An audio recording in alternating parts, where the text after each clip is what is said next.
The blood on the poker table wasn't mine. Not yet, anyway. I kept my hands flat on the green felt, willing them not to shake as the man across from me, Victor something. I hadn't caught his last name, slumped forward with a hole in his forehead. The sound of the gunshot still rang in my ears, high and metallic, mixing with the jazz music that continued playing from hidden speakers like nothing had happened. Your turn, Kara. I looked up slowly. The man who just killed Victor without blinking sat 3 seats to my right, smoke curling from the suppressor on his gun as he set it down beside his chip stack. Casual. Like it was a lighter or a phone. Dante Volkov. I'd known his name for exactly 47 minutes, the length of time I'd been sitting at this table in the back room of the Crimson Rose, the casino I'd been working at for 3 weeks as a cocktail waitress. The job was supposed to be temporary, just until I saved enough to disappear properly, until the people looking for me in Seattle gave up or forgot. But temporary had just become permanent in the worst possible way. I said, Dante repeated, his voice dropping to something quiet and dangerous. Your turn. His eyes were the color of winter ice, pale gray with hints of blue that should have been beautiful but instead looked predatory. He was younger than I expected for someone who commanded this much fear, maybe 35. Dark hair swept back from a face that belonged in Renaissance paintings, all sharp angles and brutal elegance. He wore a 3-piece suit like armor, black with subtle pinstripes that caught the low amber light. I forced myself to look at my cards. 2 aces. I'd been about to fold before Victor's brain matter splattered across the hand-painted cherubs on the ceiling. I fold. My voice came out steady. Small miracle. No. Dante's mouth curved into something that might have been a smile if smiles could cut. You don't fold when you have the winning hand. That's the 3rd time tonight you've done that. Interesting strategy, Tessero. The other 4 players at the table hadn't moved. 2 men in expensive suits who looked like they ate fear for breakfast. 1 woman with ice-white hair and diamonds at her throat. And a younger guy, maybe 25, who'd been watching me all night with the intensity of a hunting dog. None of them had flinched when Victor died. I started. You don't count cards, Dante interrupted, studying me like I was a puzzle he intended to solve. You don't mark the deck, you barely look at your hands, and yet you've won 63% of the pots tonight. So either you're the luckiest woman in Chicago, or you're something much more interesting. My mouth went dry. I'd been careful. So careful. The gift, the curse, whatever it was that let me read. Probability in the air like scent. That made me know things I shouldn't. I'd kept it buried. Used it just enough to make decent tips. Never enough to draw attention. Except I had drawn attention. The wrong kind. I want to leave, I said. Of course you do. Dante stood, and the room seemed to shift around him. Everyone unconsciously adjusting to his gravity. He was tall. Probably 6'2", with the kind of controlled violence in his movements that made me think of caged panthers. But first, we play one more hand, just you and me. I don't have any money. I know. He walked around the table, stepping over Victor's body without looking at it. 2 men in black appeared from the shadows and began wrapping the corpse in plastic sheeting. Professional, practiced. But you have something more valuable. He stopped behind my chair. I could feel the heat of him. Smell cologne mixed with gunpowder and something darker leather. Maybe, or just danger itself. Your freedom, he murmured, close enough that his breath stirred my hair. Beat me at poker, and you walk out of here. Lose, and you work for me. Doing what? Whatever I need. He moved to the dealer's seat, dismissing the elderly man who'd been there all night with a small gesture. Simple terms, 1 hand, no cheating, no tricks, just you, me, and the cards. I should have run. Should have bolted for the door, screamed. Done anything but sit there while he shuffled the deck with long, elegant fingers that had pulled a trigger 60 seconds ago. But the other people in the room were watching with the stillness of predators, and I knew with absolute certainty that I wouldn't make it 3 steps. Why? I asked instead. Dante dealt 2 cards to each of us, his movements precise. Because you're lying about who you are, Nadia Kozlov, and I want to know why. My blood turned to ice water. That wasn't my name anymore. Hadn't been my name since I'd fled Seattle with nothing but a backpack and 3 fake IDs. I was Sarah Mitchell now. Nobody from nowhere. Except apparently not. I don't know what. Your father, Dante said conversationally, dealing the flop, was Alexei Kozlov, head of the Kozlov Bratva in Seattle, killed 6 months ago in a warehouse fire that the police ruled accidental, but we both know wasn't. His pale eyes flicked up to mine. And you disappeared the same night. The room tilted.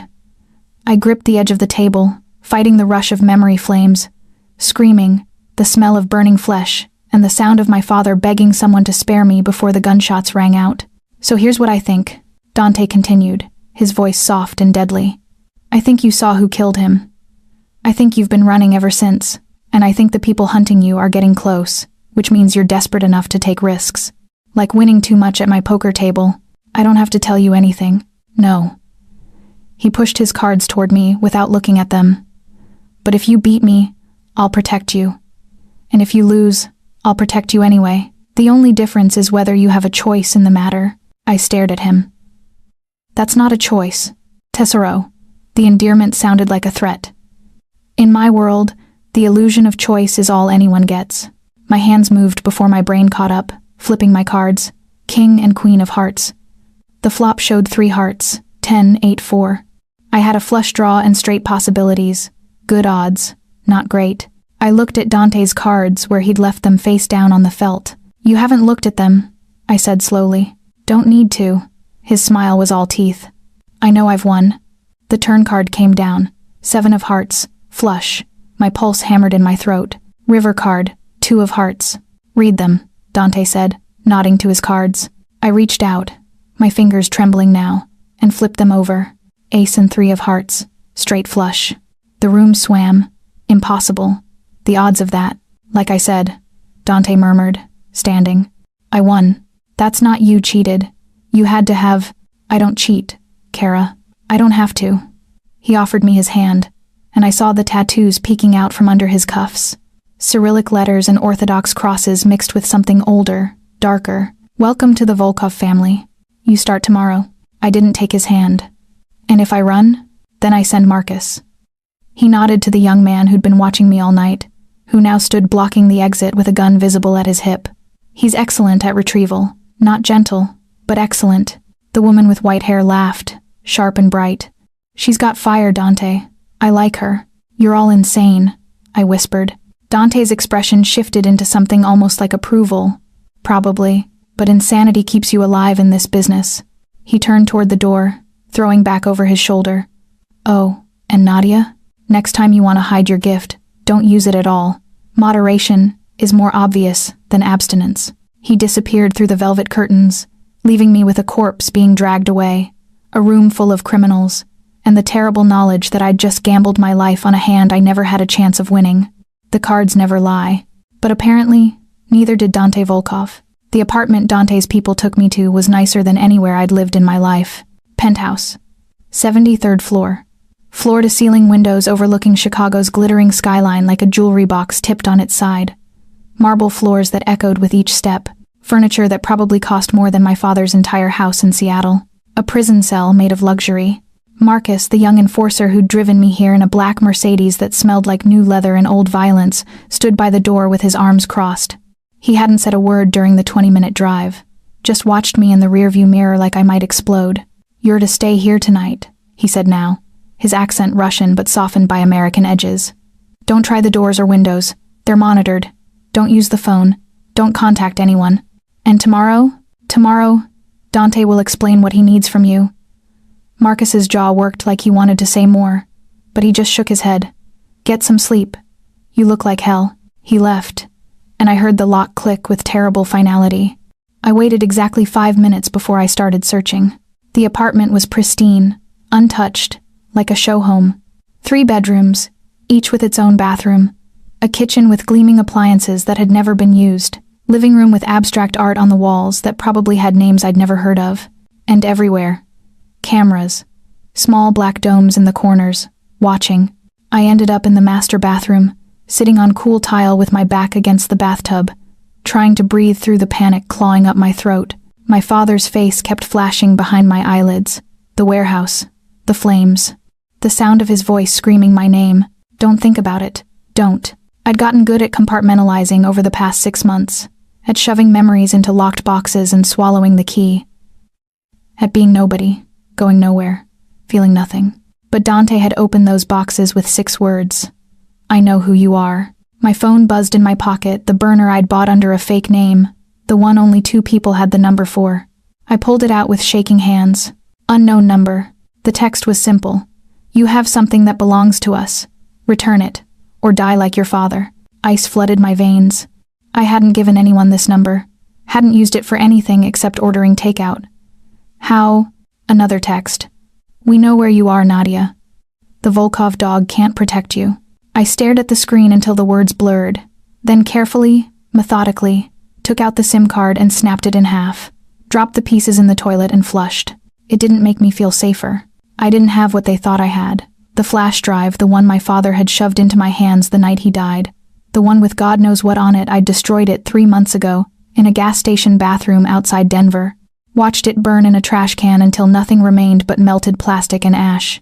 Whatever evidence of corruption or deals or crimes my father had collected, it was gone. But the people hunting me either didn't believe that, or didn't care. I pulled myself up, caught my reflection in the ornate mirror over the sink. I looked exactly like Marcus said, like hell. Dark circles under my eyes, hollowed cheeks, hair that had been blonde when I was Nadia, but was now brown, growing out at the roots. I'd lost 15 pounds I couldn't afford to lose. 26 years old and I looked like a ghost. A sound made me freeze. Footsteps in the living room, heavy, confident. I hadn't heard the door open. I grabbed the only weapon available, a heavy glass soap dispenser, and edged toward the bathroom door. Dante stood by the windows, his back to me, hands in his pockets. He'd removed his suit jacket, and I could see the shoulder holster strapping a gun to his ribs. The city lights painted him in gold and shadow. That won't do much damage, he said, without turning around. But I appreciate the instinct. I didn't lower the soap dispenser. How did you get in? It's my apartment. You said I'd stay here. Not that you'd. I said you'd stay here tonight. Now he turned, and his expression was unreadable. I didn't say I'd leave you alone. Someone just sent you a threat. 2 of them, actually. Traced to a cell tower 3 blocks away. My stomach dropped. You're monitoring my phone. Was. Past tense. You destroyed it. He moved to the bar cart near the windows, poured 2 glasses of something amber. Smart. Paranoid, but smart. The cameras. Don't have audio in the bathrooms. Privacy laws. His mouth quirked. Even criminals have standards. He held out one of the glasses to me. I didn't take it. The Morozov Bratva, Dante said, swirling the liquid in his glass. That's who's texting you. That's who killed your father. And that's who will kill you if we don't handle this carefully. Handle it how? By giving them what they want. I went very still. I know you don't have the drive. I know you destroyed it. He took a slow sip, watching me over the rim. But they don't know that. So, we're going to make what they're looking for. Give them a fake. Buy ourselves time to figure out who specifically ordered your father's death and why. And then what? Then I kill them. He said it the way someone might say, then we have lunch. Casual. Certain. But first, you're going to tell me everything you remember about that night. Every detail, no matter how small. Why do you care? The question burst out of me. You don't know me. This isn't your fight. Dante set down his glass with deliberate precision. Your father and mine were friends. Once. Before things got complicated. Before territory disputes and politics made us enemies. He moved closer, and I fought the urge to step back. Alexei Kozlov saved my father's life 23 years ago. Took a bullet meant for him during a deal gone bad. That kind of debt doesn't disappear just because the man who earned it is dead. So this is about honor. This is about survival. He was close enough now that I could see flecks of darker gray in his pale eyes, like storm clouds. The Morozov Bratva wants to expand into Chicago. They're using your father's death, and whatever information he collected as leverage against my organization. If they have evidence of our dealings, they can destroy us. So yes, Tesoro, this is my fight. You just happen to be the key to winning it. I should have felt used.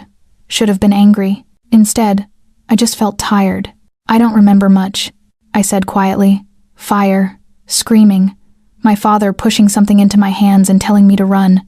And before that, voices. Men arguing about shipments or routes. I wasn't supposed to be there. My voice cracked. I was just dropping off his dinner. Dante's expression shifted into something that might have been sympathy if sympathy could live in a man who killed people at poker tables. You'll remember, he said. Under the right conditions. For now, drink this. He pressed the glass into my hand. And sleep. Tomorrow, you start learning how to be useful to me. And if I'm not useful? He was already walking toward the door, but he paused, looking back with that dangerous half-smile. Then Marcus gets to retrieve you after all, and I promise, Kara, you don't want that. The door closed behind him. Locked. I stood there holding the glass of whiskey, watching the city breathe and pulse beyond the windows, and wondered if I'd just made a deal with the devil or found the only person who could keep me alive. Probably both. I raised the glass to my lips, tasted smoke and peat and something sweeter, and drank until the shaking stopped. They came for me at dawn. Not Marcus this time, but the white-haired woman from the poker table, who introduced herself as Katya and had the kind of smile that made you check for hidden knives. She brought coffee, espresso, thick and bitter, and a garment bag containing clothes that actually fit me. Black pants, silk blouse the color of dried blood, heels that could double as weapons. Dante wants you presentable, Katya said, perching on the arm of the sofa while I changed in the bedroom. We're going to the club. You'll meet the family. Family. The word tasted wrong in my mouth. The Crimson Rose looked different in daylight. Smaller, less mysterious. The velvet curtains I'd seen last night were faded, the gold paint chipping on the crown molding. We bypassed the main casino floor and went through a service door, downstairs that smelled like cigarettes and desperation, into a basement that had been converted into something between an office and a war room. Maps on the walls, computers, filing cabinets, and in the center, a large conference table where Dante sat with 4 other people, all of them looking up as I entered. Gentlemen, Katya, Dante said, standing. This is Nadia Kozlov. She'll be working with us on the Morozov situation. The man nearest me 50s, scar bisecting his left eyebrow, laughed. Working with us? She's a liability. We should have dumped her in the river last night. Thank you for that input, Victor. Dante's voice went cold. Oh wait, Victor's dead. I meant Sergei. Sergei's laughter died. Nadia, Dante continued, gesturing to each person. This is Sergei, my head of security. Luca, who handles our financial operations. Katya, you've met. And Mikhail, my second in command, and the only one of you with enough sense not to question my decisions. Mikhail, a lean man with sharp cheekbones and ink crawling up his neck, nodded once at me. Not friendly, but not hostile. Evaluating. Sit, Dante said. I sat in the chair beside him, hyper-aware of how everyone watched me, like I was either prey or a bomb waiting to explode. Dante pulled out a laptop, turned it toward me. These are the Morozov higher-ups. I need you to look at their faces and tell me if you recognize anyone from the warehouse.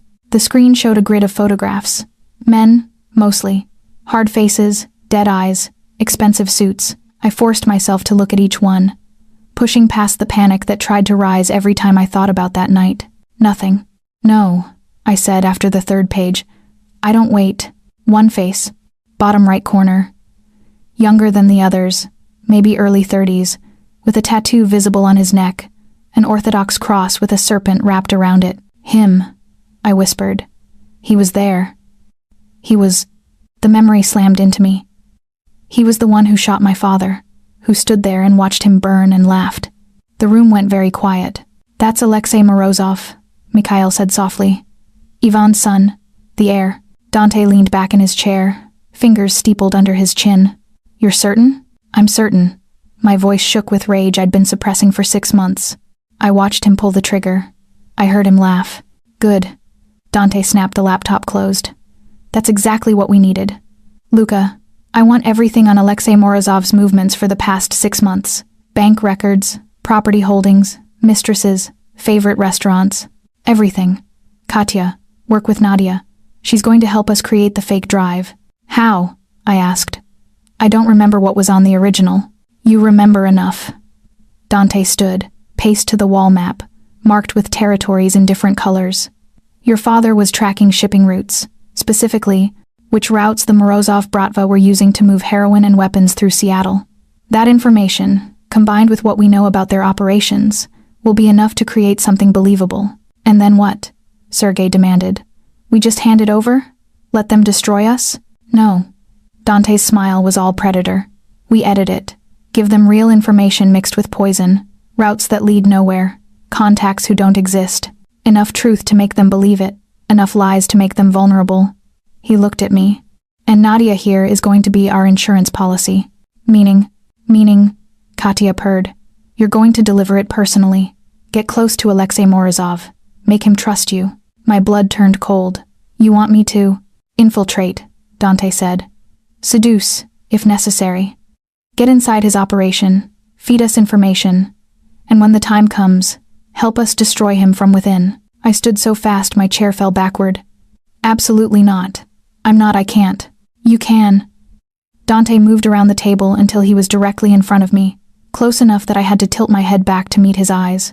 Because the alternative is the Morozovs find you on their own, and what they do to you will make your father's death look merciful. You said you'd protect me.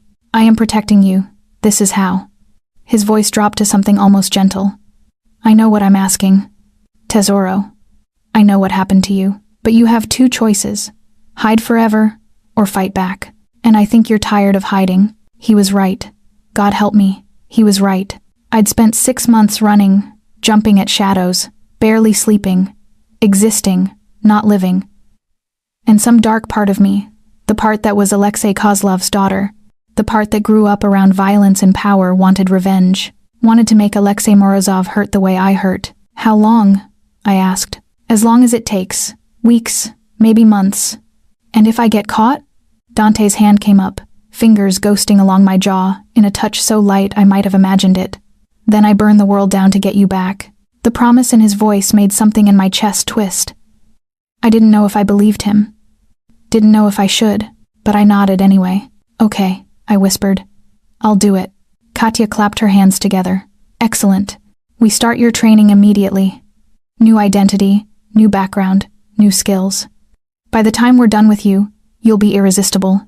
One more thing, Dante said, reaching into his pocket. He pulled out a small velvet box, opened it to reveal a delicate gold necklace with a pendant, a tiny saint's medal, Orthodox cross etched into the surface. Wear this, always. It has a tracker and a panic button. Press it twice, and we'll come for you. He stepped behind me, and I felt his fingers at my nape as he fastened the chain. His touch was warm, careful, at odds with everything I'd seen him do. There, he murmured, close to my ear. Now you're mine. The words should have terrified me. Instead, they felt like the first solid ground I'd stood on in months. Dangerous ground, maybe, but solid.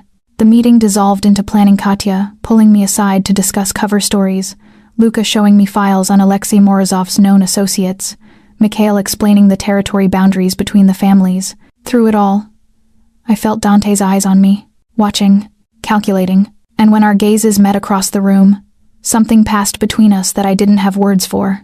Recognition, maybe, or just the acknowledgement that we'd both crossed lines we couldn't uncross. The devil's bargain was struck. Now I just had to survive it. Training began that afternoon. Katya took me to a shooting range hidden beneath a dry cleaning business in Pilsen. The space smelled like gunpowder and cleaning solvent, walls lined with targets riddled with holes. Ever fired a gun? She asked, loading a Glock 19 with practiced efficiency. Once. My father taught me when I was 16. Good.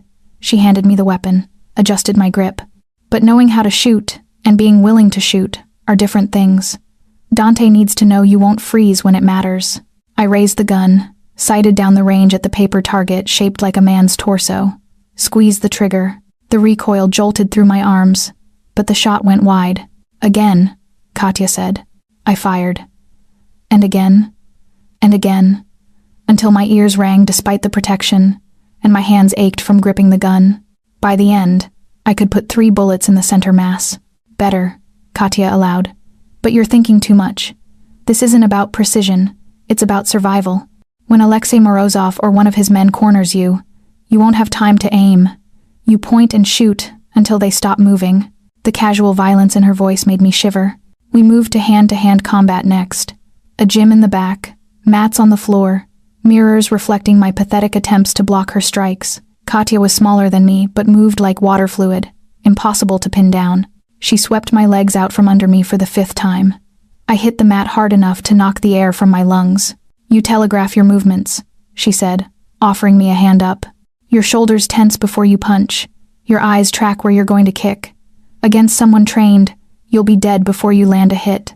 Then teach me not to. Something shifted in her expression. Approval, maybe. That's the right attitude.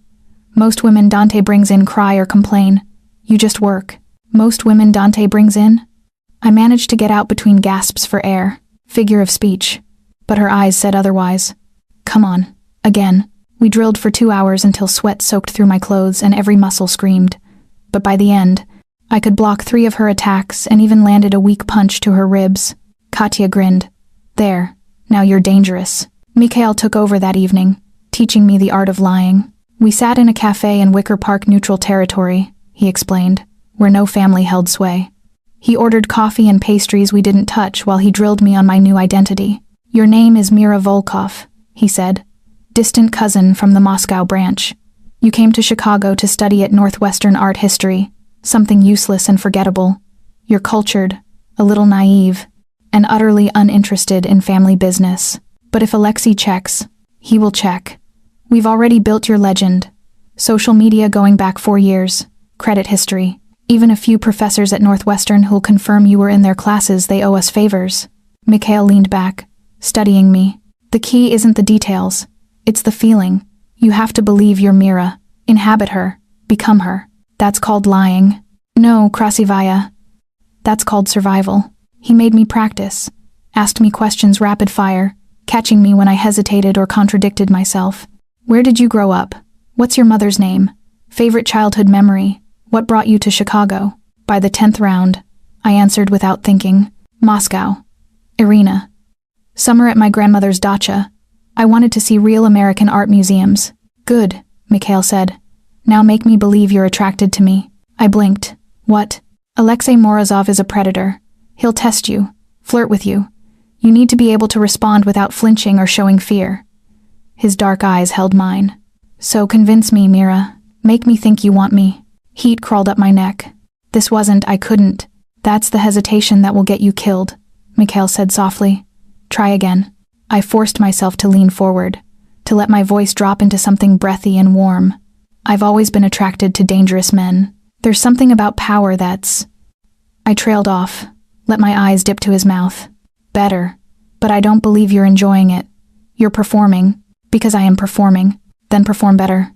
He stood, dropped cash on the table. Tomorrow, Dante wants you. He'll teach you the last piece, which is...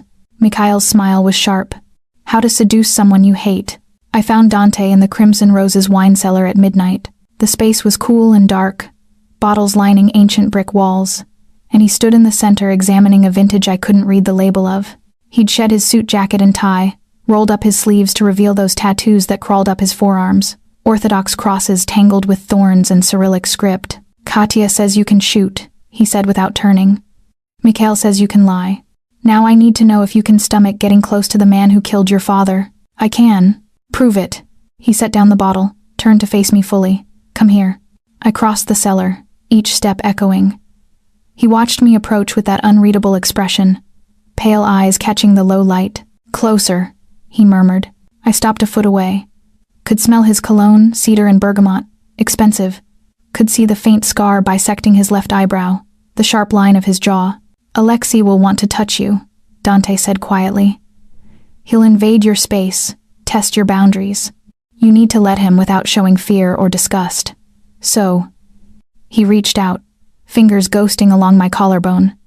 Show me you can. My breath caught. His touch was light, almost clinical, but my body reacted anyway, skin prickling, heart rate spiking. Don't tense, Dante said. Breathe. Let me move closer without pulling away. He stepped in, closing the distance until I could feel his body heat. His hand slid up to cup my jaw, thumb brushing across my lower lip. This is what he'll do, Dante whispered. He'll touch you like he owns you, like you're a possession he's considering purchasing. And you'll smile and let him, because that's the only way to get what we need. I forced myself not to pull away, even as every instinct screamed to retreat, even as my hands started to shake. But here's the difference, Dante continued, his voice dropping even lower. When Alexei touches you, he's nothing. A dead man who doesn't know it yet. When I touch you, his thumb pressed a little harder against my lip. It's because I'm reminding you who you belong to until this is over. The possessiveness in his tone should have angered me. Instead, it sent heat spiraling through my stomach. I don't belong to anyone, I managed. Don't you? His smile was dangerous. You're wearing my necklace, living in my apartment, learning from my people. You can tell yourself you're free, Tessero. But we both know that's a lie. He was right. I hated that he was right. What do you want from me? I whispered. Everything. He released me abruptly, stepped back. But tonight, I just want to make sure you won't break when Alexei Morozov puts his hands on you. So tell me, did you feel disgust just now? Fear? I couldn't lie. No. Good.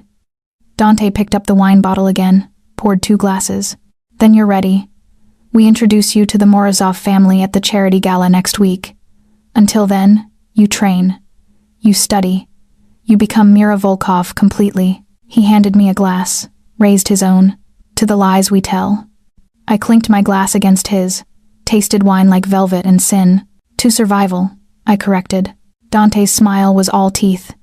Same thing, Kara. Same thing. The dress cost more than I'd made in a year as a waitress. Midnight blue silk that clung to every curve, slit high enough to show leg, back low enough to reveal the smooth expanse of my spine. Katya had done my hair blonde again, extensions woven in, swept up in something elegant and complicated.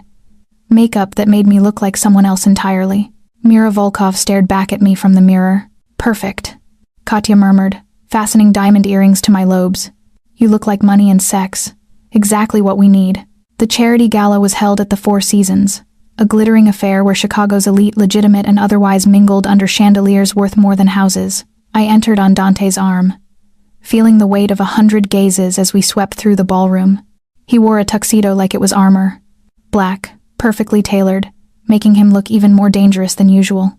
His hand rested possessively on the small of my back, guiding me through the crowd. The Morozovs are near the bar, he murmured against my ear. Ivan the father, older, white beard. Alexei beside him. I'll introduce you, then fade back. Make him notice you. My pulse hammered. And if he doesn't? He will. Dante's fingers pressed slightly harder against my spine.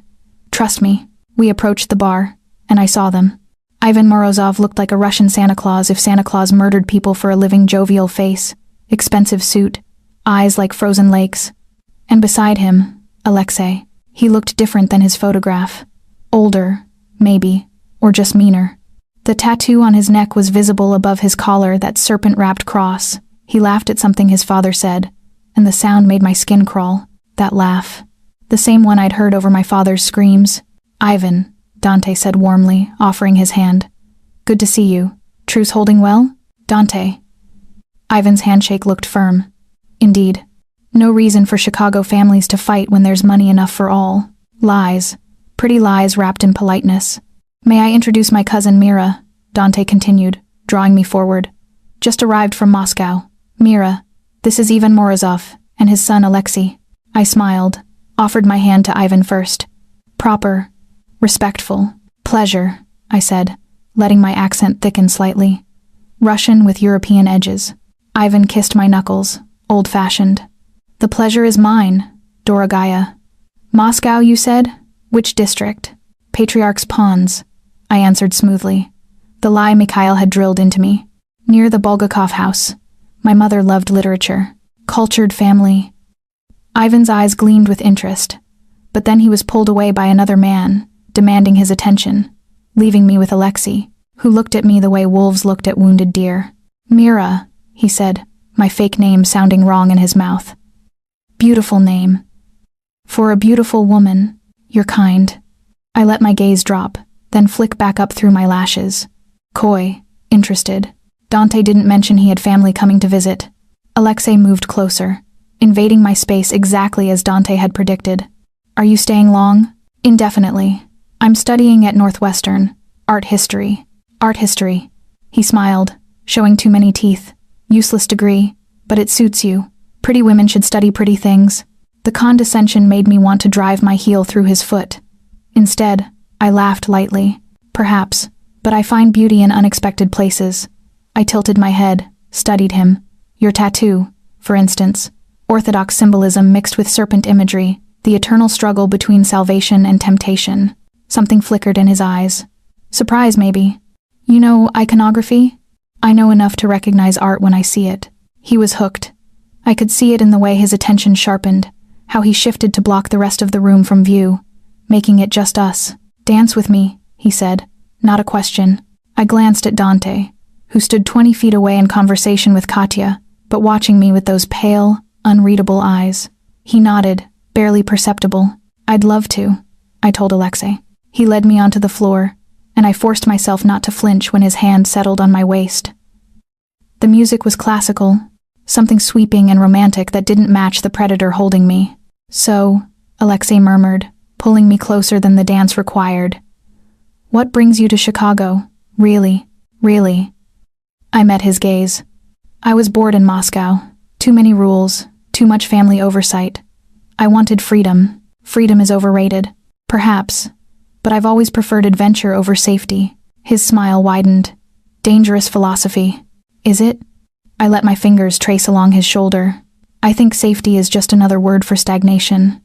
Don't you ever want to take risks? Every day, Krasivaya. Every day. We turned, and I caught sight of Dante across the room.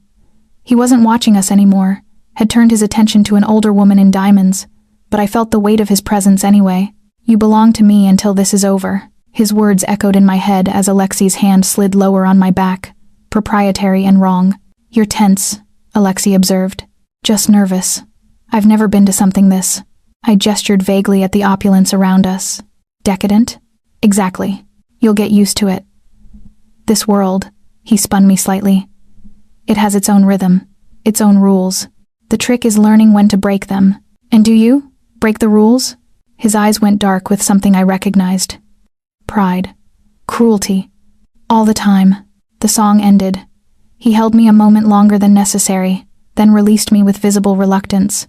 I'd like to see you again, he said. Tomorrow. There's a gallery opening in River North. Terribly boring, but with you there, it might be tolerable. I pretended to hesitate, glanced toward where Dante had been. I should ask my cousin. Your cousin doesn't own you. Alexei's tone sharpened. Say yes, Mira, or admit you're afraid of me. Challenge, test. I smiled slowly. I'm not afraid of anything. Then tomorrow, 8 o'clock, I'll send a car. He walked away before I could respond, disappearing into the crowd with the confidence of a man who knew he'd won. I stood there in the middle of the dance floor, heart pounding, until Dante appeared at my elbow. Well done, he murmured, guiding me toward the exit. He's hooked. He's a monster. Yes. Dante's hand tightened on my arm. But now he's a monster who wants you, which means we're one step closer to destroying him. We left through a side door, into the cold Chicago night. The car was waiting, Marcus behind the wheel. Dante opened the door for me, and I slid inside. Suddenly exhausted, he joined me in the back, and we sat in silence as Marcus pulled into traffic. Tomorrow, I said quietly, when I see him again. What's the next step? Get him to trust you. Make him think you're infatuated. And when the time is right, I'll give you the fake drive to plant in his belongings. And if something goes wrong? Dante looked at me then, and in the passing streetlights, his face was half shadow, half cold determination. Then you press the panic button, and I come for you. No matter what, no matter where. Why? The question escaped before I could stop it. Why do you care if I live or die? He didn't answer immediately, just studied me with those winter storm eyes. Finally, because you remind me of someone I failed to protect a long time ago, and I don't fail twice. Tesoro. The weight of that confession settled between us. Who? I whispered. But Dante turned away, looking out the window at the city blurring past. Someone who deserved better than what she got, just like you. The gallery was everything Alexei promised, boring and pretentious, filled with abstract art that looked like paint thrown at canvas by angry toddlers. But Alexei himself was charming, attentive, witty in a dark way. He kept his hand on the small of my back as we moved through the exhibit, leaning close to murmur commentary that made me laugh despite myself. This one, he said, gesturing to a canvas that was just red streaks on white, is called Passion's Descent. The artist claims it represents humanity's struggle with base desires. I think he spilled wine and needed an excuse. I bit back a genuine smile. You're terrible. Honest. There's a difference. He steered me toward a quieter corner, away from the crowd. Most people here don't actually care about art. They care about being seen, caring about art. And you're different? I'm worse. I don't even pretend to care. His grin was disarming. But I like watching you look at it. You actually pay attention. Because I was supposed to. Because Mira Volkov studied art history and would notice brushwork and composition. Because this was a performance.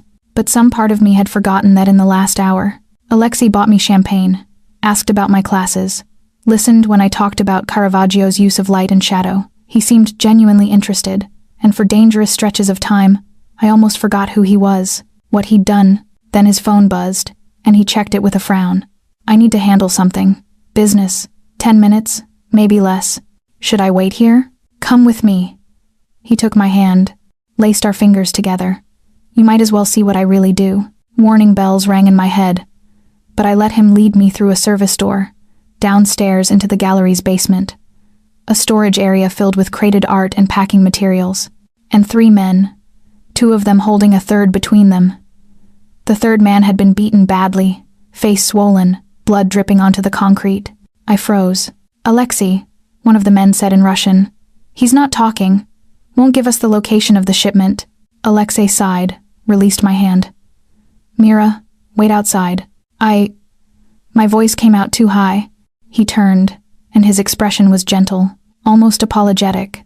I know this is ugly, but sometimes ugliness is necessary. Go back to the gallery. Have more champagne. I'll find you when I'm done. I should have run.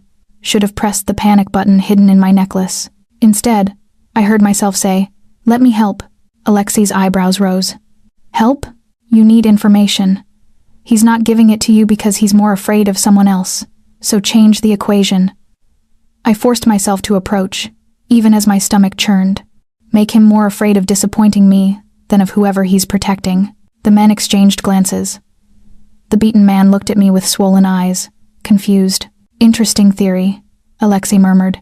But you're an art student, Krasovaya. What do you know about interrogation? I know psychology. People respond to unexpected stimuli. I crouched in front of the beaten man, made my voice soft. Kind. What's your name? He hesitated. Dmitri. Dmitri. Okay, look at me. I waited until his eyes focused. Whatever they're paying you isn't worth this. And whoever you're protecting, they're not coming to save you. So you can tell Alexei what he wants to know. Or you can die here in a gallery basement surrounded by bad art. Your choice. Simple. Direct. No threats. Just truth. Dmitri started crying.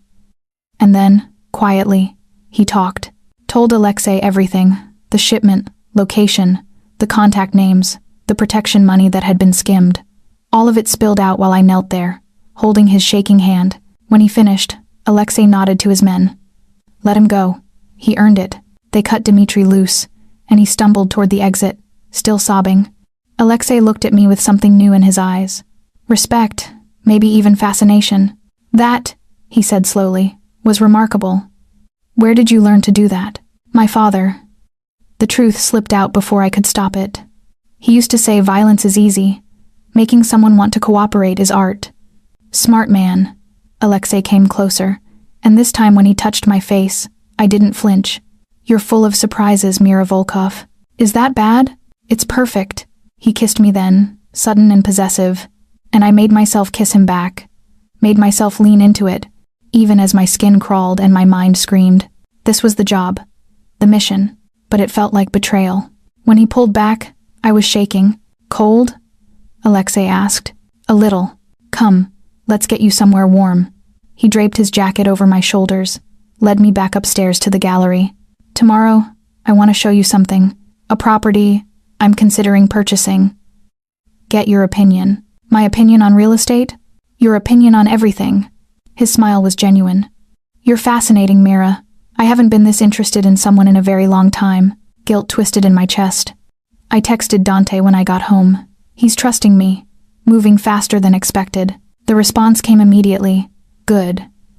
When he shows you the property tomorrow, plant the tracker I'm sending over. We need to know all his locations. I stared at the screen, then typed. What if I can't do this? What if I'm not strong enough? 3 dots appeared, disappeared, appeared again. Finally, you are. I wouldn't have chosen you if you weren't. But if you need to walk away, say the word. I'll find another way. I almost said it. Almost typed the words that would let me stop pretending, stop lying, stop becoming something I hated. But then I remembered Alexei's laugh over my father's screams. I'm fine. Send the tracker. Marcus delivered it an hour later. Tiny device, smaller than a penny, magnetic backing, He showed me how to activate it, how to place it somewhere metal and hidden. "Don't get caught," was all he said before leaving. I lay in bed that night staring at the ceiling, unable to sleep. The kiss replayed in my head on loop. The way Alexei had looked at me. The lies I'd told. My phone buzzed.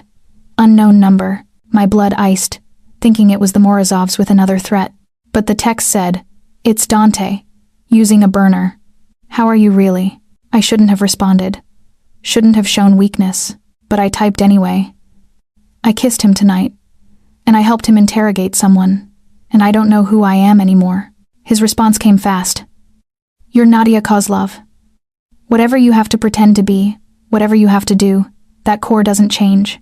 Don't lose sight of it." What if I already have? Longer pause this time. "Then I'll remind you. When this is over, when Alexei Morozov is dead and you're safe, I'll make sure you remember exactly who you are. I promise." I clutched the phone, unexpected tears burning my eyes. "Why do you care? Really?" The response took 5 full minutes. "Because somewhere between the poker game and now, you stopped being a job. And that's the most dangerous thing that could have happened." I stared at those words until they blurred. Then I deleted the entire conversation and turned off the phone. Because Dante was right. Whatever this was becoming between us was the most dangerous game of all. The warehouse sat on the industrial edge of the city, rusted and forgotten. Alexei's car pulled up as the sun set, painting everything in shades of blood orange and shadow. He helped me out, his hand warm on mine, and I fought the urge to pull away. "It doesn't look like much," he admitted, leading me toward the building. "But the location is perfect. River access, away from prying eyes, close enough to the city for easy transport." "Transport of what?" I asked carefully. His smile was sharp. "Better if you don't know specifics. Plausible deniability, Krasivaya." Inside, the warehouse was larger than it looked. High ceilings, exposed beams, concrete floors stained with things I didn't want to identify. A few of Alexei's men were already there, moving crates and setting up what looked like a temporary office. "What do you think?" Alexei asked, watching my face. I made myself study the space like Mira would, appraising angles and light. "It has good bones. But it feels cold, impersonal. That's the point. Business, not pleasure. Even business should have some beauty." I moved deeper into the warehouse, spotting a metal support beam near the makeshift office, perfect for the tracker. "Can I look around?" "Of course." I wandered, pretending interest in the architecture, while palming the tiny device Marcus had given me.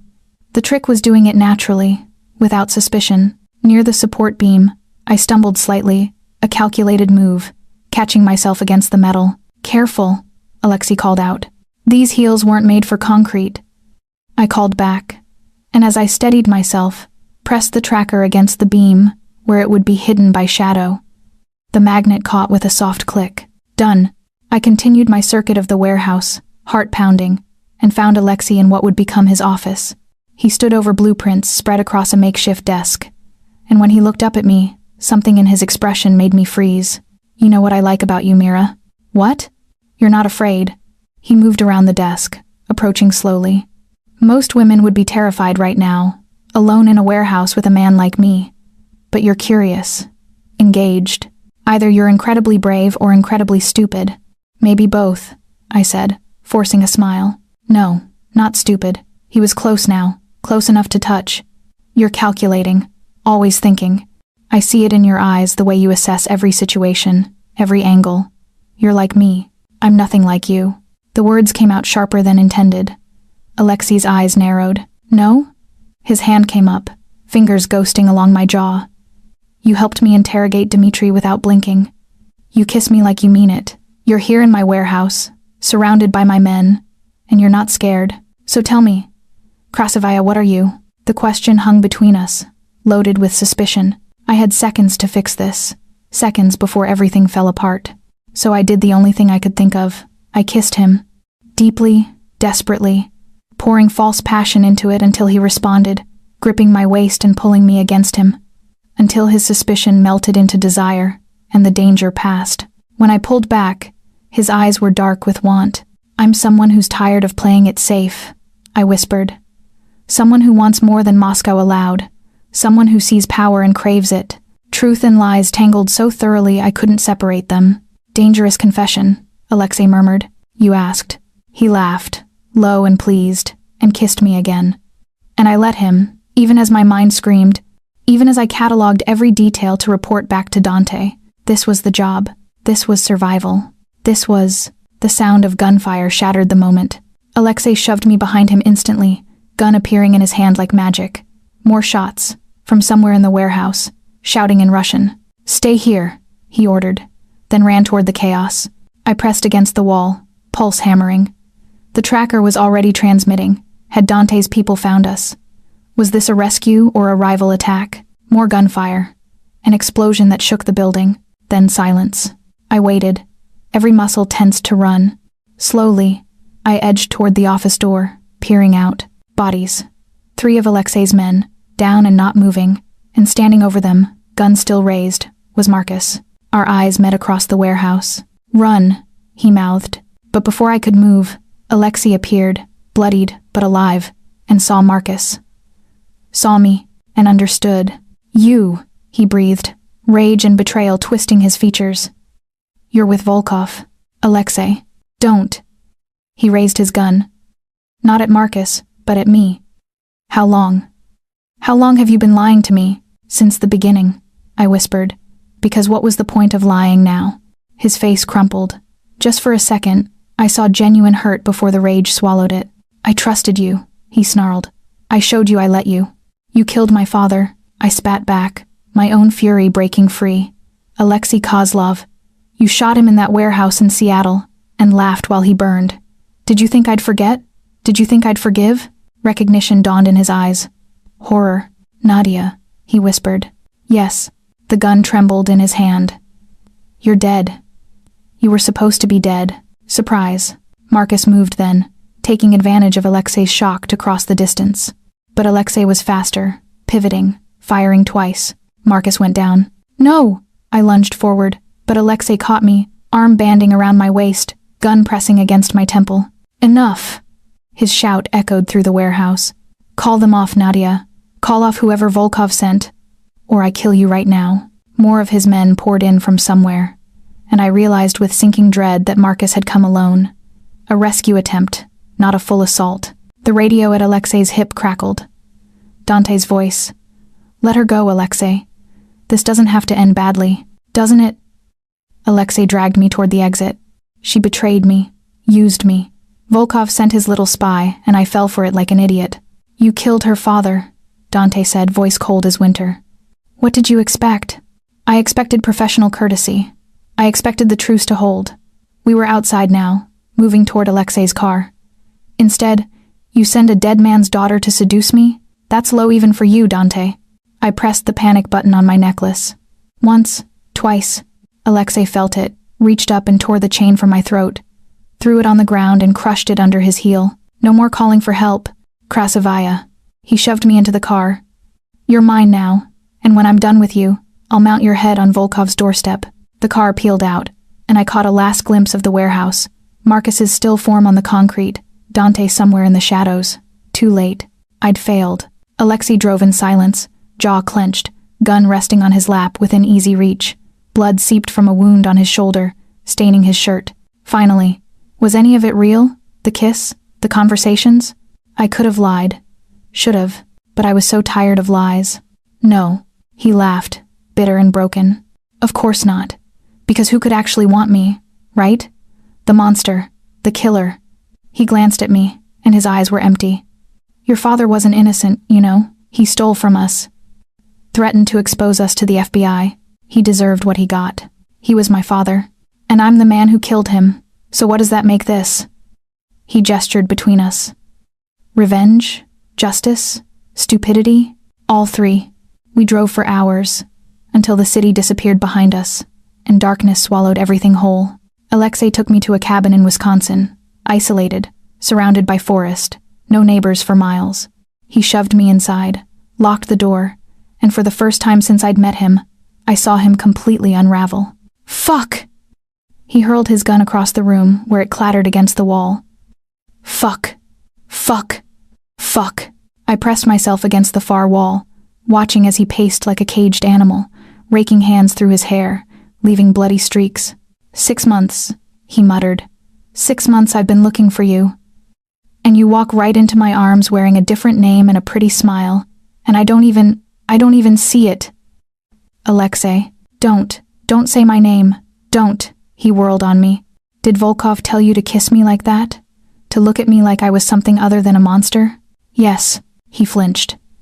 And the interrogation? Dmitri? That was improvisation. Christ. He sank onto the couch, head in his hands. You're good. I'll give you that. You're really fucking good. I should have run. The door was locked, but there were windows. Maybe a back exit, but something stopped me. Maybe exhaustion. Maybe the look on his face, broken and lost, and almost human. Why did you kill him? I asked quietly. My father. Why? Alexei looked up, and for the first time, I saw regret. Orders. My father wanted him dead, wanted the territory. I was supposed to make it look like an accident. He laughed bitterly. I didn't know you were there, didn't know you saw. If I had, what? You would have killed me too? No. He met my eyes. I would have let you go. I've done terrible things, Nadia. Unspeakable things. But I don't kill civilians. I don't kill family. I'm not your family. No. You're the daughter of a man I murdered, which makes you the only person in the world with a legitimate reason to want me dead. He stood, moved to a cabinet, pulled out vodka, drank straight from the bottle. So, here's what's going to happen. I'm going to get drunk. You're going to sit there and not try to escape. Because if you do, my men will find you and they won't be as merciful as me.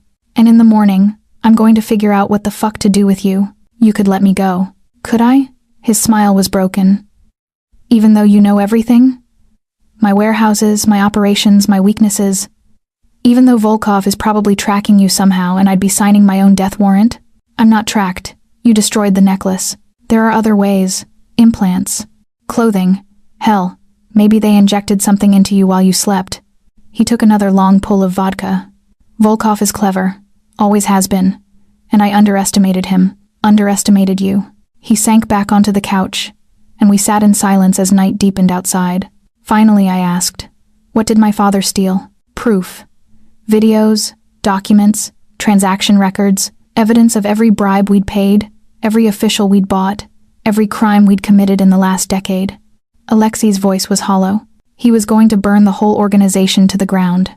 Take us all down with him. Why? Because we killed his wife, your mother. He looked at me. Did you know that? Did he tell you? My blood ran cold. My mother died in a car accident when I was 10. No. She died because she saw something she shouldn't have. One of our deals. A senator exchanging cash for favors. She was in the wrong place at the wrong time, and my father ordered her silenced. Alexei's hands shook. I didn't know. I swear to God, I didn't know until after. And by then, it was done. The room tilted. Everything I thought I knew, every memory, every assumption crumbled. So your father spent 6 years collecting evidence, Alexei continued. Waiting, planning, and when he was finally ready, we struck first. Self-preservation, survival. He laughed bitterly. The same reason you're with Volkov now. Funny how that works. I couldn't breathe, couldn't think. My mother, murdered. My father, avenging her, and me, caught between them all, drowning in violence and lies. I'm sorry, Alexei said quietly. For what it's worth. I'm sorry. Sorry doesn't bring them back. No, it doesn't. He stood, swaying slightly from the vodka. There's a bedroom down the hall. Door locks from the inside. Get some sleep. We'll figure this out in the morning. He walked away before I could respond, disappearing into another room. I sat there in the darkness, mind spinning. Then, slowly, I stood and searched the cabin. No phone. No computer. The front door was reinforced. The windows had bars. The back door led to a small deck. But beyond that was just forest. Miles and miles of nothing. I was trapped. In the bedroom, I found clothesmen's. Too large, but clean. I changed out of my ruined dress, washed the blood and grime from my skin, and lay down on the bed. But sleep wouldn't come. Somewhere in the cabin, I heard Alexei moving around. A door opened, closed, footsteps. Then, quietly, the sound of someone crying. I should have felt satisfaction. Should have been glad he was suffering. Instead, I just felt empty. Hours later, I woke to a hand over my mouth. I thrashed, but strong arms pinned me. Shh, Dante's voice. It's me. He removed his hand, and I sat up, gasping. He knelt beside the bed, dressed all in black, face painted with camouflage grease. Behind him, 2 more men, Mikhail and someone I didn't recognize. How? Tracker in your bracelet. The one Katya gave you at the gala. You didn't notice because it looked like jewelry. His pale eyes scanned me, checking for injuries. Are you hurt? No, but Marcus. Alive. In surgery, but alive. Dante's jaw tightened. Alexei. In the other room. Good. He handed me a gun. Stay here. We'll handle this. Wait. I grabbed his arm. He's Dante. He told me things. About my parents. About what really happened. I know what happened. Your father was trying to expose the Morozov family, and they killed him for it. No. They killed my mother first. That's why my father collected evidence. Revenge. The words tumbled out. Alexei didn't know. He's not. He's exactly what he's always been, Dante said coldly. A killer. And he was about to become a dead killer. Don't make this complicated, Tesoro. He stood, and I realized what was about to happen. You're going to murder him. Yes, in cold blood. While he's sleeping. That's the plan. Something in me revolted. No. Dante looked at me like I'd grown a second head. Excuse me? I said no. You're not killing him. Not like this. Nadia. He's the only person who knows what really happened to my mother. The only one who can give me names, details, closure. If you kill him now, I lose that. I stood, gun hanging at my side. And I've lost enough. Mikhail shifted uncomfortably. Dante, we need to move.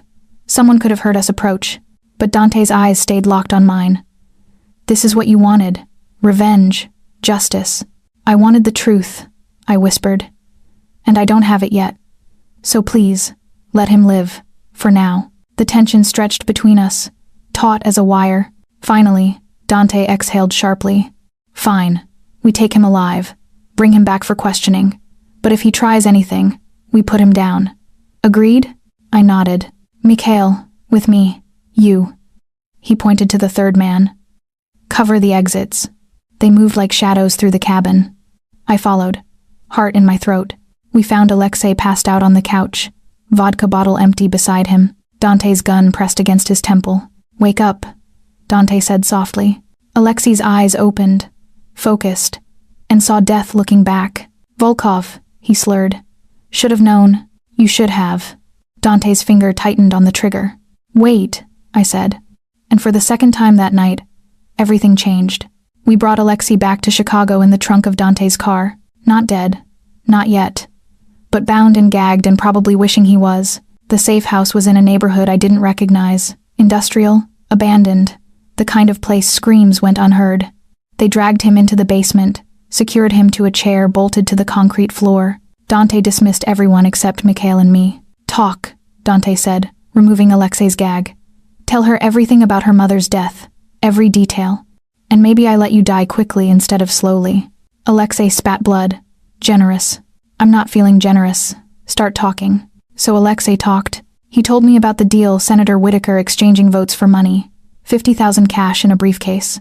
About how my mother had been meeting a friend at a restaurant nearby and saw the exchange through the window. About how his father, Ivan, ordered her death that same night. They made it look like a car accident, Alexei said, voice hollow. Brake lines cut. She went off the road into a ravine. Died on impact, they said. He looked at me. I didn't know until 6 months later, when I overheard my father bragging about it, about how cleanly it was handled. My hands curled into fists. And you did nothing? I was 19, stupid, terrified of my father. His eyes were dead, but I knew it was wrong, knew we'd crossed a line we couldn't uncross. So you just kept working for him? Kept killing? What else was I supposed to do? Walk away? They would have killed me. Killed anyone I cared about. In the Bratva, there's no retirement, no escape. You're in until you're dead. He laughed bitterly, which, I suppose, is right about now. Dante moved closer, gun resting against Alexei's temple. Where's Senator Whitaker now? Dead. Heart attack 3 years ago. Probably not natural, knowing my father. Alexei's eyes found mine. I can give you everyone else, though. Every name, every crime, every dirty secret. Burn the whole organization down like your father wanted. All I ask is that you make my death quick. No deals, Dante said coldly. Wait. I stepped between them. If he gives us everything, and I mean everything, we could destroy the Morozov Bratva completely. Isn't that better than just killing one man? Dante's jaw tightened. Nadia, my father spent 6 years collecting evidence. 6 years of his life, and he died before he could use it. Let Alexei finish what he started. Let him burn his own family to the ground. It's poetic justice. Mikhail shifted. She has a point. She has a death wish, Dante snapped. The moment we let him live, he becomes a liability. He'll escape, or his father will find him, or... I won't, Alexei interrupted. I'm done. I'm so fucking done with all of it. He looked at Dante. You think I want to go back? You think I want to keep being Ivan's attack dog? I've been looking for a way out for years. You're giving me one. I'll testify. I'll give you everything. Just... His voice cracked. Just let me do something right for once. The basement went silent. Dante studied Alexei for a long moment, then looked at me. This is your call. He killed your father. If you want him dead, say the word. I approached Alexei slowly, looked into his eyes, those eyes that had laughed over my father's screams, that had kissed me, that now held something almost like hope. If you lie, I said quietly, if you betray us, I will kill you myself, slowly. Do you understand? I understand. And you'll give us everything? No holding back? Everything. I turned to Dante. Let him live. Use him. And when it's over, when the Morozov Bratva is destroyed, then we decide his fate. Dante's expression was unreadable. You're too soft for this world, Tesoro. Maybe. Or maybe I'm the only one who remembers what justice actually means. Over the next 2 weeks, Alexei talked. He gave us names, dates, locations, bank account numbers, shell corporations, safe houses, trafficking routes, corruption chains that went all the way to the governor's office. Dante's people verified everything, built cases, collected evidence, and I watched, helping where I could, feeling the weight of what we were building, a house of cards that would collapse and crush the entire Morozov organization. Alexei was kept in the safe house, guarded constantly, but Dante allowed me to visit him. Why? Alexei asked during one visit. Why spare me? I sat across from him, studying his face. The bruises had faded, but he looked older, tired. Because you're right. You're not your father. You made terrible choices, but you can still choose differently. Redemption, he laughed bitterly. I'm past that, maybe, but you can still balance the scales. I leaned forward. My father died trying to expose the truth. My mother died for seeing it. If you help destroy the people responsible, then their deaths meant something. And what about me? What do I get? You get to live with what you've done. That's its own punishment. His eyes searched mine. You should hate me. I do hate you. But I also understand you. And I think understanding is more dangerous than hate. Something shifted between us. Then not forgiveness, but acknowledgement. We were both victims of the same violence, the same legacy, different sides, but trapped in the same war. The night before the raids, Dante found me on the roof of the safe house. I'd been coming up here to think, to breathe, to escape the weight of everything. He sat beside me without asking, and we watched the city breathe. Tomorrow, he said finally, we move on the Morozov properties. FBI, ATF, Chicago PD, all coordinated. By sunset, Ivan and his entire operation will be finished. And Alexei? Witness protection. New identity. New life. Assuming he survives the trials. Dante's profile was sharp against the night sky. You saved him. You know, if you'd let me kill him in that cabin, none of this would be possible. I didn't save him. I just postponed his death. Still counts. He turned to look at me. What will you do? After? The question caught me off guard. I don't know. I haven't thought past tomorrow. You should. This war is ending, but you'll still be here. Still be alive. That's worth something. Is it? The words came out bitter. I've spent 6 months running, 2 weeks pretending to love a man I hated. I don't even know who I am anymore. You're Nadia Kozlov, Dante said firmly. Daughter of Alexei and Elena. Survivor. Fighter. Someone strong enough to choose mercy when vengeance would have been easier. That's who you are. Tears burned my eyes. I don't feel strong. Strength isn't about how you feel. It's about what you do despite how you feel. His hand found mine, fingers lacing together. And you've done nothing but prove your strength since the moment we met, Dante. I know what I said. About you being a job. About keeping distance. He squeezed my hand. I lied. Somewhere between the poker game and now, you became something more, and I don't know what to do about that. My heart hammered. What are you saying? I'm saying when this is over, when you're safe and free, I want to see where this goes. Us. If there's an us. He looked at me then, and his pale eyes were vulnerable for the first time since I'd known him. If you want that. I should have said no. Should have walked away from this man who was as dangerous as the one I'd infiltrated, but I'd learned something in these weeks. Safety was an illusion. Love was a risk. And I was so tired of being afraid. Yes, I whispered. I want that. He kissed me then, soft and careful, like I was something precious, like I was something worth protecting, and for the first time in 6 months, I felt like I could breathe. Tomorrow, we'd destroy the Morozov Bratva. Tomorrow, I'd finally get justice for my parents. But tonight, on this roof under Chicago stars, I was just Nadia, just a woman finding her way back to herself. The raids happened at dawn, simultaneous strikes across 17 locations. I watched from Dante's operations center as feeds came in, agents in tactical gear, swarming warehouses, offices, mansions, arrests by the dozen, evidence seized by the truckload. Ivan Morozov was taken at his estate, dragged out in handcuffs while news helicopters circled overhead. It was over in 4 hours. A decade-long criminal empire, dismantled in a single morning. Dante stood beside me, watching the screens with satisfaction. Your father would be proud. My father's dead. Yes. But his work lives on. That matters. Maybe. I didn't know anymore. Alexei was transported that afternoon, federal marshals surrounding him. Before they took him away, he looked at me through the safe house window. Thank you, he mouthed. I didn't respond. Just watched as they loaded him into an unmarked van and drove away. I'd saved his life, used him, destroyed his family. What did that make me? Katya appeared at my elbow. You okay? I don't know. Honest answer. She squeezed my shoulder. For what it's worth, I think you did the right thing. Mercy is harder than murder.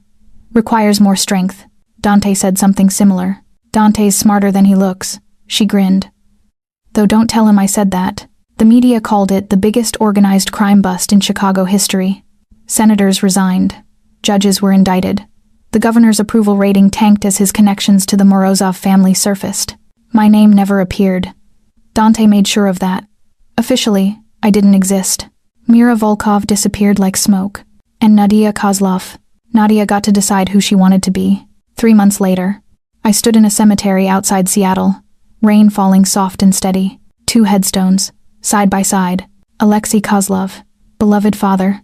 Elena Kozlov, beloved mother, wife. I'd added the second part, made sure her stone reflected the truth of who she'd been before they'd taken her from me. I finished it, I told them quietly. What you started, Dad. I finished it. The Morozovs are done. Mom's death is avenged. Rain mixed with tears on my face. I don't know if that makes it better. If anything makes it better. But it's done. The wind whispered through the trees. No answers. Just silence. I placed flowers on both graves. Lilies for my mother, who'd loved them. Roses for my father, who'd bought them for her every anniversary. I'm going to try to live now. I said. Really live. Not just survive. That's what you'd want, right? For me to be happy? Still no answer. But I felt lighter anyway. Dante found me at the apartment that evening, a new place. Not the penthouse prison, but a modest loft in Wicker Park that I'd chosen myself. Paid for with money Dante insisted was mine from consulting fees, but we both knew was guilt money. I didn't care. I'd earned it. How was Seattle? He asked, shaking rain from his coat. Sad. Necessary. I poured coffee, handed him a mug. How's the business? Restructuring. Now that the Morozovs are gone, there's territory to redistribute, deals to remake. He sipped coffee, watched me over the rim. I could use someone with your particular skills. Reading people. Strategy. Are you offering me a job? I'm offering you a partnership, if you want it. He set down the mug. No pressure. You've earned the right to walk away, do something normal. But the offer stands. I considered it, The mafia life, the danger, the moral compromises, everything I should run from. What would I do? Exactly? Legitimate consulting, helping me transition the family business toward legal operations, gaming, real estate, security, still dangerous, still complex, but cleaner. His pale eyes held mine. I'm trying to be better than my father was. Better than the reputation. I could use help. From the woman who infiltrated your enemy and nearly got killed? From the woman who showed mercy when killing would have been easier? Who sees people clearly? Who makes me want to be the man she thinks I could be? He moved closer. From Nadia Kozlov, who's the strongest person I've ever met. My breath caught. Dante, I love you, he said simply. I've probably loved you since you won that first poker hand without looking at your cards, and I know it's complicated and messy and we've only known each other a few months, but I kissed him. Stopped the words because I couldn't stand to hear more without responding. When I pulled back, his expression was almost shy. I love you too, I whispered. Even though you're infuriating and dangerous, and you killed a man at a poker table, that's fair, and I'll take the partnership. On one condition. Name it. We do this right. No more lies between us. No more secrets. If we're building something together, it has to be built on truth. Dante nodded slowly. Truth. I can do truth. He paused. Then here's a truth. I've never felt this way about anyone. Never wanted to protect someone and be protected by them at the same time. You terrify me, Nadia Kozlov. Good. You should be terrified. I'm very dangerous. I grinned. I can win at poker without looking at my cards. Remember? How do you do that, anyway? Trade secret. Not if we're being honest with each other. I hesitated, then said, I read probability. Not mathematically, I can't explain the math, but I can feel it, like patterns in the air, the odds of things. It's why I survived 6 months on the run, why I knew when to hide, when to risk exposure. It's just something I've always had. Dante stared at me. You're saying you have some kind of gift, curse, mutation. I don't know what to call it. I shrugged. My father called it the luck. Said his mother had it too, could predict weather and card games and when someone was lying. I thought it was superstition, until I started winning at poker without trying. That's incredible. That's terrifying. If the wrong people knew, I'll protect you, Dante said fiercely. And your secret. Always. I believed him. God help me. I believed him. 6 months after that, the Volkov family business was transforming. Dante had closed half the illegal operations, transitioned the rest toward legitimacy. It was slow, dangerous work. You couldn't just walk away from decades of crime without consequences. But we were managing. I ran the consulting arm, helping negotiate deals, reading people, strategizing. Katya handled security. Mikhail oversaw the real estate portfolio. Luka kept the finances clean. We were becoming something new. Something almost respectable. Almost. I got the letter on a Tuesday. Federal Prosecutor's Office. Official seal. Miss Kozlov, this is to inform you that Alexei Morozov has completed his testimony against the remaining members of the Morozov crime family. Thanks to your cooperation and his, an additional 17 individuals have been indicted. Your father's evidence, combined with Mr. Morozov's testimony, has resulted in the largest organized crime conviction in federal history. You are hereby released from any further obligation. Your identity will remain sealed. Thank you for your service. Also, Mr. Morozov asked that we pass along a message. Tell her I'm sorry, and thank you. I read it 3 times, then handed it to Dante. It's done, I said softly. Really done. How do you feel? Free, terrified, relieved. I laughed. Sudden and bright. I don't know. Everything. Dante pulled me close, and I buried my face in his shoulder. What now? He murmured. Now? I looked up at him, this dangerous man who'd become my anchor. Now we live, we build, we try to be better than the people who came before us. That's ambitious. I'm an ambitious woman. He kissed my forehead, my cheeks, my mouth. Yes, you are. Epilogue, 1 year later. The casino opened on a cold November night. Not the Crimson Rose, Dante had sold that. This was something new, the Kozlov, named after my father, in honor of his memory. Legitimate, legal, beautiful. I stood at the entrance watching guests arrive, Dante's hand warm in mine. Your father would be proud, he said again. Maybe, I agreed. Or maybe he'd lecture me about getting involved with a mob boss. Reformed mob boss. Still counts. We laughed, and it felt good. Normal. Human. Inside, the poker tables gleamed. I designed the layout myself. Optimal sightlines, perfect lighting, everything calculated for the best player experience. And at the center table, a small plaque. In memory of Alexei and Elena Kozlov. Truth and love always. Ready? Dante asked. I looked at the casino, our future, built from ashes and lies and the painful work of choosing better. Ready, I said, and together, we walked inside.